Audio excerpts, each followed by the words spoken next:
बिस्मिल्लाहिर्रहमानिर्रहीम। अस्सलाम वालेकुम students, I am Zainab Fatima, your science teacher. उम्मीद है आप सब खैरियत से होंगे। We were doing the textbook exercise of chapter number 1, which is about science skills. We are done with question number 1, 2 and 3. आज के लेक्चर में हम करेंगे question number 4 को सॉल्व। तो आइए शुरू करते हैं। So question number 4 of your textbook exercise is about a table. आपको एक टेबल गिवन है और हमने उसकी मिसिंग वैल्यूज या फिर जो वर्ड्स हैं उनको लिखना है। यहाँ पे पहले मैंने एक इंट्रोडक्शन लिखा।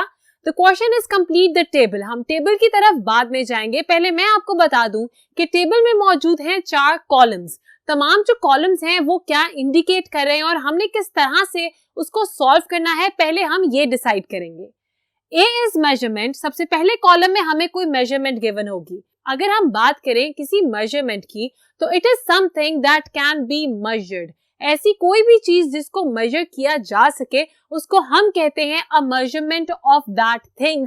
फॉर एग्जाम्पल, अगर मैं आपसे पूछती हूँ कि आपकी हाइट क्या है और आप मुझे बता दें दैट यू आर 5'3", इसका मतलब कि आपने अपनी लेंथ मतलब हाइट जो है मुझे बता दी। हाइट इज अ वैल्यू या फिर कोई ऐसी चीज जो कि मेजर हो सकती है। हम यहां लिख देंगे height.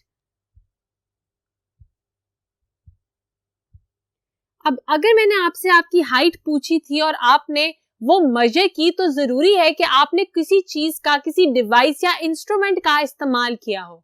In the case of height हो सकता है आप एक मेजरिंग टेप का इस्तेमाल करें।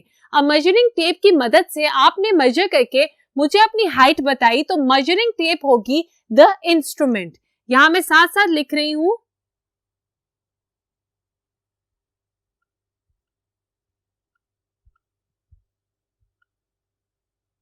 अब आपने इंस्ट्रूमेंट क्या यूज की और उस इंस्ट्रूमेंट की मदद से आपने किस चीज को मेजर किया, यहां मैंने लिख दिया। The third column represents unit. अब मैंने जब आपसे आपकी हाइट पूछी और आपने मुझे बताया 5 फुट 3 इंचेस, तो आपने देखा कि आपने किसी यूनिट के साथ मुझे अपनी हाइट बताई है।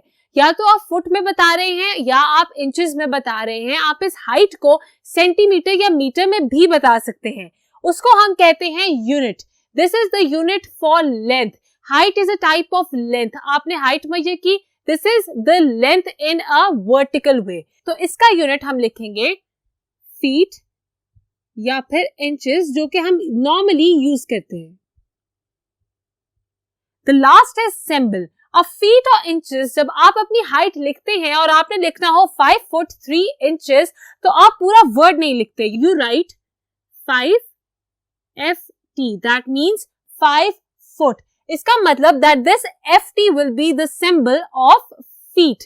मुझे उम्मीद है कि अब आपको समझ आ गई कि हमने किस तरीके से अपने इस टेबल को सॉल्व करना है। तो आइए अब मूव करते हैं टुवर्ड्स द टेबल ताकि हम तमाम आंसर्स लिख सकें और आपने अपनी टेक्स्ट बुक एक्सरसाइज पे मेरे साथ साथ तमाम आंसर्स नोट डाउन करते जाना है।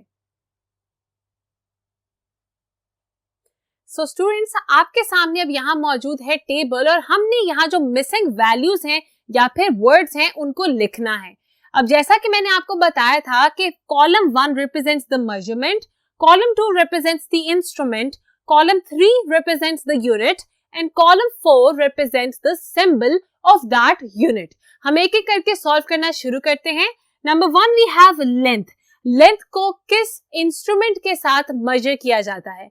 अभी हमने पिछले ही बोर्ड पे ये बात डिस्कस की जब हम हाइट को मेजर करने की बात कर रहे थे कि length is measured with the help of a ruler या फिर with the help of a measuring tape. Ruler जो है वो एक हद तक आके खत्म हो जाता है, 12 इंचेस पे खत्म हो जाता है। अगर हमने किसी लंबी चीज को, फॉर एग्जाम्पल अपनी हाइट को भी मेजर करना हो तो हम क्या करते हैं, हम एक मेजरिंग टेप यूज करते हैं। तो यहाँ पे इंस्ट्रूमेंट मिसिंग है, वहां हम लिख लेंगे रूलर या फिर मेजरिंग टेप।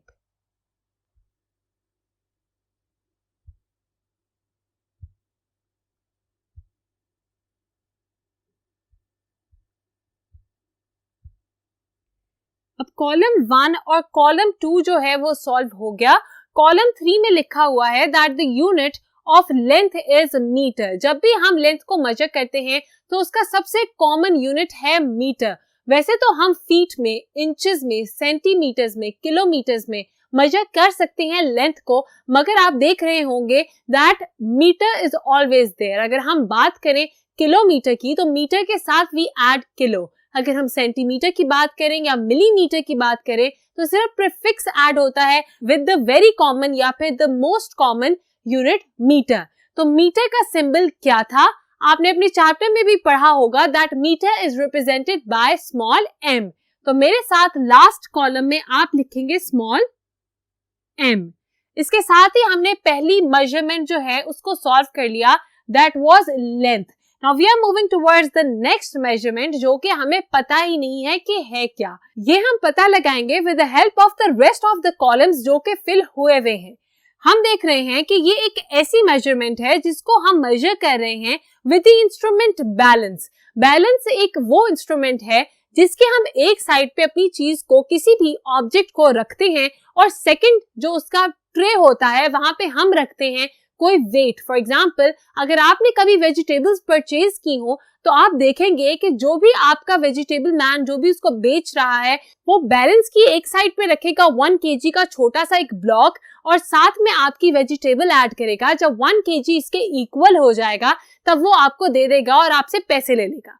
इसका मतलब कि एक्चुअली वो क्या मेजर कर रहा है, it is measuring the mass of that object, वो उसका वजन मेजर कर रहा है। इसीलिए कंपैरिजन होता है with 1 kg। 1 kilogram is also a weight या फिर हम कह सकते हैं अ मास। तो यहाँ पे हमें ये तो पता चल गया कि बैलेंस की मदद से हम मेजर करते हैं मास को, इसीलिए हमने कॉलम 1 में अंडर मेजरमेंट लिख लिया मास। देन वी नो जो इंस्ट्रूमेंट हम यूज कर रहे हैं वो है बैलेंस। अब मास को हम जब बैलेंस के साथ मेजर करते हैं तो हम कौन सा यूनिट यूज करते हैं। यहाँ पे यूनिट हमारे पास गिवन नहीं है मगर यूनिट का सिंबल गिवन है, दैट इज स्मॉल g। तो आपको यहाँ से पता चल गया that the unit of mass is gram. आप लिखेंगे कॉलम 3 के under gram, GRAM।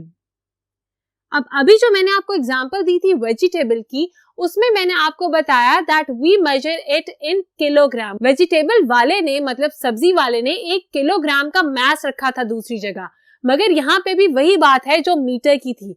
The most common और जो एक्चुअल इसका यूनिट है दैट इज ग्राम। इसके साथ अगर हम किलोग्राम लगा दें तो किलो इज अ प्रीफिक्स। हम ग्राम के साथ डिफरेंट प्रीफिक्सेस लगा सकते हैं मगर अल्टीमेटली इसका यूनिट रहेगा ग्राम। इसके साथ ही हमने 2 मेजरमेंट्स को सॉल्व कर लिया। We are moving towards the third one जो अगेन हमें गिवन नहीं है। हम देखेंगे कि कौन सी इंस्ट्रूमेंट यूज हो रही है इसको मेजर करने के लिए और किस यूनिट में हम इसको मेजर करते हैं। So the instrument we are using is a measuring cylinder and the unit we are measuring it in is cubic centimeter. Cubic centimeter में हम measure करते हैं इस value को या फिर इस चीज को, और जिस इंस्ट्रूमेंट को हम इस्तेमाल करते हैं उसका नाम है measuring cylinder. अगर आपने इससे पहले वाला लेक्चर देखा हो तो आपको पता होगा कि हमने measuring cylinder का एक क्वेश्चन सॉल्व किया था, that was question number 3। Question number 3 में डिफरेंट मेजरिंग सिलेंडर्स गिवन थे और हम जब भी मार्क कर रहे थे आंसर को that was in cubic centimetre. तो आपको पता चल गया दैट यहाँ पे बात हो रही है वॉल्यूम की। हम एक्चुअली वॉल्यूम को मेजर करते हैं एक मेजरिंग सिलेंडर के साथ and this is the liquid जिसका हम वॉल्यूम मेजर करते हैं with the help of a cylinder. और जो यूनिट हम यूज करते हैं उसको हम कहते हैं क्यूबिक सेंटीमीटर, जो मैंने वहां लिखा था cm क्यूब। इसको आप cm क्यूब भी कहते हैं मगर सबसे अप्रोप्रिएट नाम इसका है cubic centimetre. So you will call it cubic centimetre. और आपको ये भी पता चल गया दैट वी डिनोट इट या represent it with symbol cm cube. अब यहाँ पे हम लिख लेते हैं वॉल्यूम और इसके साथ ही हमने तीसरी मेजरमेंट को भी सॉल्व कर लिया। We are moving towards the fourth measurement that is temperature. Temperature को हम किस चीज से मेजर करते हैं? जब आपको बुखार होता है तो डॉक्टर आपका टेम्परेचर मेजर करता है, वो यूज करता है एक थर्मामीटर। तो इंस्ट्रूमेंट जो यूज होती है to measure temperature will be a thermometer.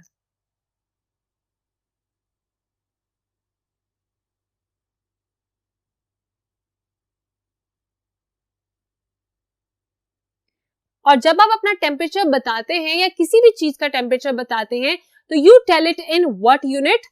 आपके पास यूनिट तो गिवन नहीं है मगर आपके पास सिंबल गिवन है, so this will help you. आप देख सकते हैं that this represents degree and this represents Celsius. तो आप यहाँ पे यूनिट में सेंटीग्रेड भी लिख सकते हैं और डिग्री सेल्सियस भी लिख सकते हैं। हम लिखेंगे degree Celsius because this is the most appropriate name for the unit of temperature, जो कि मैंने आपको बताया है डिग्री सेल्सियस।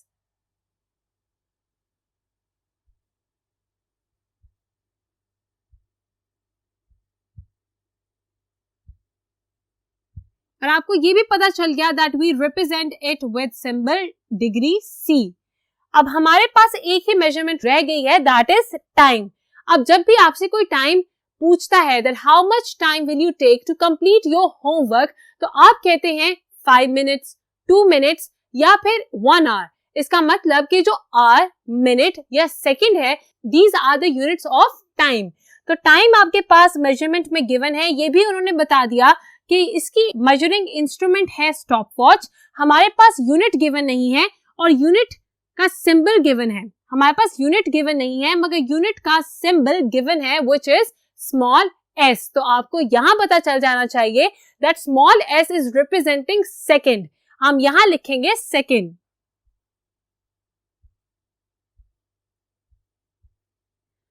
और इसके साथ में एक बहुत इंपॉर्टेंट कॉन्सेप्ट आपको बता दूं ताकि आपको इसके आंसर्स लिखने में कभी भी मुश्किल ना हो। जब भी आपने देखना हो कि लेंथ को या मास को या फिर टाइम को हम मेजर करते हैं, बाकी भी इसके यूनिट्स मौजूद हैं, then why are we writing metre, gram and second? These are the smallest unit. हम हमेशा स्मॉलेस्ट यूनिट लिखेंगे। आपको पता है कि सेकंड जो है वो सबसे छोटा यूनिट है, एक स्टैंडर्ड यूनिट है। उसके बाद अगर हम 60 सेकंड्स मिला दें तो हमारा 1 मिनट कंप्लीट हो जाता है। अगर हम इसी तरह 60 मिनट्स मिला दें तो हमारा 1 घंटा कंप्लीट हो जाता है। अब ये जो है सेकंड्स, ये मिलके हमारे मजीद यूनिट्स बना रहे हैं। सेकंड को अगर हमने छोटा यूनिट भी बनाना हो तो हम कोई प्रीफिक्स ऐड करके, for example a millisecond, हम इसको लिख सकते हैं, या फिर nanosecond. Nano and milli are prefixes. तो आपको पता चल गया that why are we writing metre, gram and second units over here. इसके साथ ही we are done with question number 4। मुझे उम्मीद है आपने मेरे साथ साथ तमाम आंसर्स को नोट डाउन किया होगा। मिलते हैं नेक्स्ट लेक्चर में, तब तक के लिए अपना बहुत ख्याल रखिएगा। खुदा हाफिज।